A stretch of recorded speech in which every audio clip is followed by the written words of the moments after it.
আমি কি জানতাম তুমি যাবে? সে কি জানতো তারা চিৎকার করতে শুরু করবে?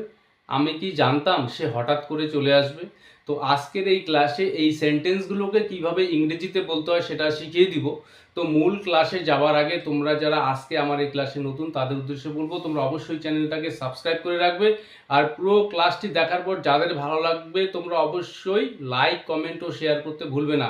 কারণ তোমাদের একটি লাইক বা কমেন্ট আমার এই ক্লাস নেওয়ার যে বিষয়টাকে আরও উৎসাহিত করবে। তো এবার মূল বিষয়ে আসা যাক। যেই সেন্টেন্সগুলোর কথা বললাম যে আমি কি জানতাম তুমি আসবে? সে কি জানতো তারা চিৎকার করতে শুরু করবে? তো এই সেন্টেন্সগুলো আমরা কখন বলে থাকি? অর্থাৎ এই বিষয়টা সম্পর্কে জানা ছিল না বা অবগত ছিলাম না, এই সেন্সে আমরা এই কথাগুলো বলে থাকি। তো এই সেন্টেন্সগুলো কিন্তু কোনো মতেই ইন্টারোগেটিভ সেন্টেন্স নয়। তো এই সেন্টেন্সগুলো আমরা সাধারণত আমাদের এই মনের ভাবটাকে আমরা এক্সপ্লেন করি এই সেন্টেন্সগুলোর মধ্যে দিয়ে, যে আমি কি জানতাম যে তুমি আসবে বা তুমি যাবে। তো এই সেন্টেন্সটাকে আমরা কিভাবে বলবো? আমি কি জানতাম, little did I no, little did I no, আমি কি জানতাম বা এই ব্যাপারে আমি অবগত ছিলাম না বা জানতাম না, এই সেন্সে এই ফ্রেজটিকে আমরা ব্যবহার করব little did I know that, আমি কি জানতাম যে তুমি যাবে, দ্যাট ইউ উড গো, আমি কি জানতাম যে তুমি যাবে, little did I know that you would go. তো এখানে প্রশ্ন আসতে পারে তুমি যাবে, তো এখানে ইউ উইল গো না হয়ে ইউ উড কেন হলো? তো এই প্রশ্নটা অনেকের মধ্যে আসতে পারে। তো আমরা জানি যখন কোনো সেন্টেন্স পাস্ট টেন্সে শুরু হয়ে যায়, সেই সেন্টেন্সের মধ্যে যখন আমরা পাস্ট থেকে আবার ফিউচারের দিকে যাব, সেক্ষেত্রে আমরা শ্যাল উইল ব্যবহার না করে এখানে উড ব্যবহার করব। তো যেহেতু সেন্টেন্সটা আমাদের পাস্ট টেন্সে শুরু হয়েছে, তো little did I know that you would go, আমি কি জানতাম যে তুমি যাবে, বা আমার জানা ছিল না তুমি যাবে। তাহলে এই সেন্টেন্সগুলোকে আমরা এই নিয়ম অনুসারে তৈরি করব। তো পরের যে সেন্টেন্সটি রয়েছে, আমি কি জানতাম যে সে হঠাৎ করে চলে আসবে, তার মানে আমার জানা ছিল না বা বিষয়টা সম্বন্ধে অবগত ছিলাম না। তো এই সেন্টেন্সটাকে আমরা কিভাবে বলবো? Little did I no, little did I know that, আমি কি জানতাম যে সে হঠাৎ করে চলে আসবে। তো he would come suddenly, little did I know that he would come suddenly, আমি কি জানতাম যে সে হঠাৎ করে চলে আসবে।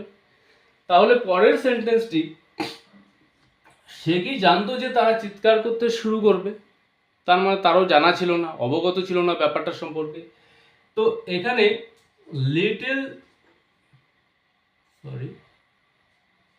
লিটল ডিড, এখানে আই নো বলবো না, যেহেতু সাবজেক্ট আলাদা, সে লিটল ডিডই নো বা প্রয়োজন অনুসারে ডিড শি ডিড দে, অর্থাৎ যেরকম সেন্টেন্স আমরা বলতে যাব সেই রকম অনুসারে আমরা এখানে প্রোনাউনটাকে নিয়ে আসবো। লিটল ডিডি নো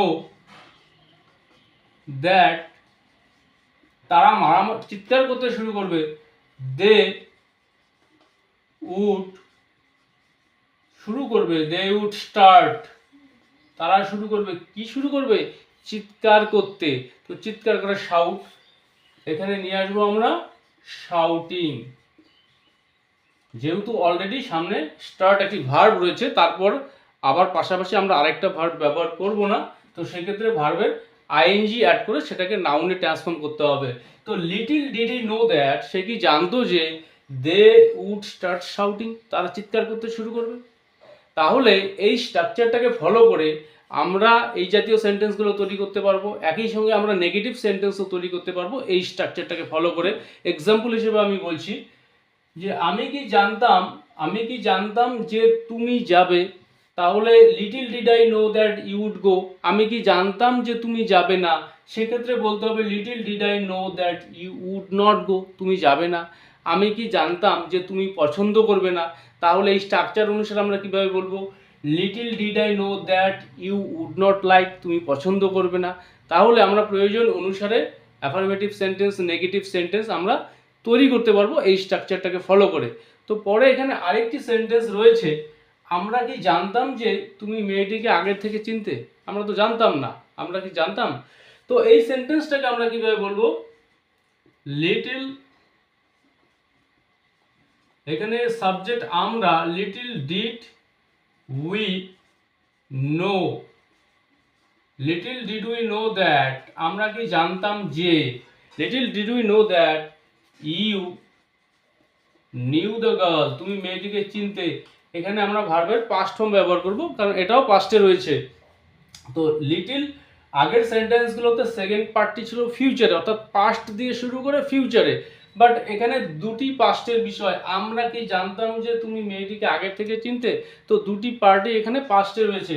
তো little did we know that you knew the girl, you knew the girl আগের থেকে, beforehand, little did we know that you knew the girl beforehand, আমরা কি জানতাম যে তুমি মেয়েটিকে আগের থেকে চিনতে।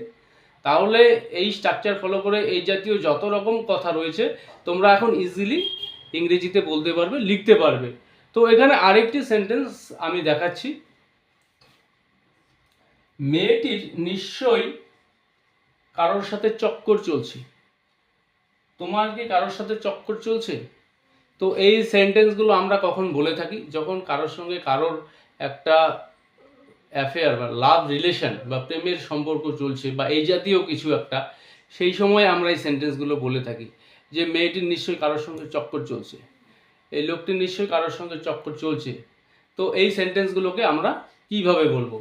তো মেয়েটির নিশ্চয়ই কারোর সাথে চক্কর চলছে, এই সেন্টেন্সটাকে আমরা বলবো the girl, the girl must be having, the girl must be having an affair, the girl must be having an affair with someone, the girl must be having an affair with someone, মেয়েটি নিশ্চয়ই কারোর সঙ্গে চক্কর চলছে। তো তোমার নিশ্চয়ই কারোর সঙ্গে চক্কর চলছে, এই সেন্টেন্সটাকে আমরা বলবো you must be having an affair with someone. তো এই কথাটাকে আমরা যদি অন্যভাবে বলতে পারি, যে নিশ্চয়ই কথাটাকে বাদ দিয়ে যে তোমার কারোর সঙ্গে চক্কর চলছে, সেক্ষেত্রে বলতে হবে, এখানে আমরা মাস্ট বি হ্যাভিং তখন আর ব্যবহার করবো না, সেক্ষেত্রে বলবো you are having an affair with someone, কারোর সঙ্গে তোমার চক্কর চলছে। তো ছেলেটির কারোর সঙ্গে চক্কর চলছে, the boy is having an affair with someone. তো পরে আরেকটি সেন্টেন্স এখানে রয়েছে, তোমার কি কারোর সাথে চক্কর চলছে, অর্থাৎ এই সেন্টেন্সটি ইন্টারোগেটিভ রয়েছে, প্রশ্ন করা হচ্ছে। তো ইন্টারোগেটিভ সেন্টেন্সের আকারে আমাদের বলতে হবে, এবং এটা প্রেজেন্ট কন্টিনিউয়াস টেন্সে রয়েছে সেন্টেন্সটি। তো সেক্ষেত্রে বলতে হবে are you having, are you having an affair, are you having an affair with someone, are you having an affair with someone, তোমার কি কারোর সঙ্গে চক্কর চলছে। তাহলে আজকের ক্লাসে দুটি সেন্টেন্স স্ট্রাকচার আমি দেখালাম। তো এই সেন্টেন্স স্ট্রাকচার দুটিকে অ্যাপ্লাই করে তোমরা যতটা বেশি সম্ভব এই সেন্টেন্সগুলোকে তৈরি করবে। তো আজকের ক্লাসটি নিয়ে যদি তোমাদের মধ্যে কোনো রকম প্রশ্ন থাকে বা কোথাও কোনো বুঝতে অসুবিধা হয়ে থাকে, তোমরা অবশ্যই কমেন্ট করে জানাবে, আমি তোমাদের প্রত্যেকটা প্রশ্নেরই উত্তর দেওয়ার চেষ্টা করব।